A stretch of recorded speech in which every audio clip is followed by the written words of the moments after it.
Igreja do bairro versus a igreja do reino de Deus. Queridos, a gente está falando essa semana toda e os últimos dias exatamente sobre isso. E eu tenho pensado muito a respeito dessa mentalidade. Talvez um grande combate nesses próximos dias vai ser sobre quais são as posturas dos verdadeiros discípulos de Jesus em contrapartida com aqueles membros passivos de uma igreja de bairro. Quando eu falo igreja de bairro, não estou desprezando o tamanho da igreja, nem falando sobre tamanho ou relevância. Estou falando de uma mentalidade das pessoas que congregam naquele local. E olha o que o texto diz em Mateus, no capítulo 6, verso 21. Vai dizer assim: pois onde estiver o seu tesouro, aí também estará o seu coração. Essa é uma exortação de Jesus no Sermão do Monte, onde ele vai deixar claro que existem locais onde nosso coração pode se entesourar ou pode se apegar. Jesus está dizendo, olha, onde estiver o seu tesouro, aí também estará o seu coração. Tá bom, pastor, e o que isso tem a ver com uma mentalidade dos membros de uma igreja de bairro? Eu quero falar hoje sobre o foco excessivo na instituição. Presta atenção aqui. Foco excessivo na instituição. Era assim que os membros de uma igreja, e é assim que os membros de uma igreja de bairro têm um foco excessivo naquilo que é passageiro. Eles colocam a estrutura física e a programação da igreja acima da missão do reino. E o meu combate tem sido para você não apenas fazer o que é trivial, não apenas fazer aquilo que é rotineiro. Puxa vida, o que eu tenho? Hoje tem oração na igreja, então eu vou.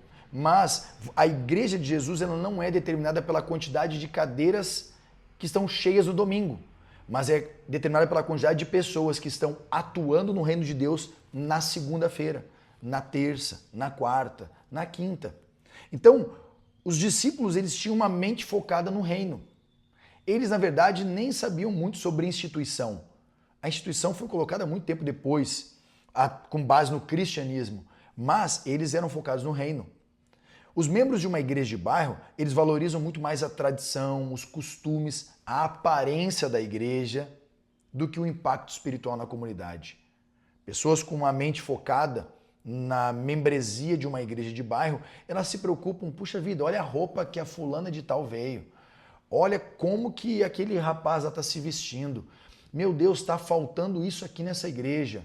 Não tem aquela luz que a gente gosta. Então isso é um foco excessivo na instituição.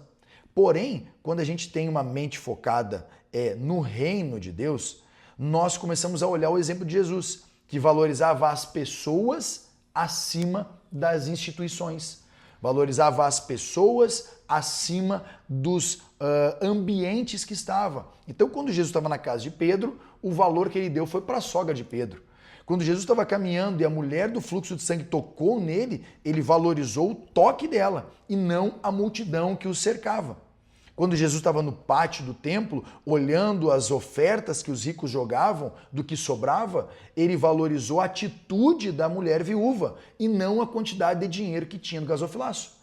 Então os membros de uma igreja de bairro, eles são esse contraponto. Eles sempre olham para aquilo que é passageiro, para aquilo que é volátil, para aquilo que é destrutível, corruptível. Mas os discípulos de Jesus sempre olham para aquilo que é eterno. As atitudes dos discípulos de Jesus concentram-se seus esforços em transformar vidas, impactar a comunidade, colocando Deus e o seu reino no centro de suas ações.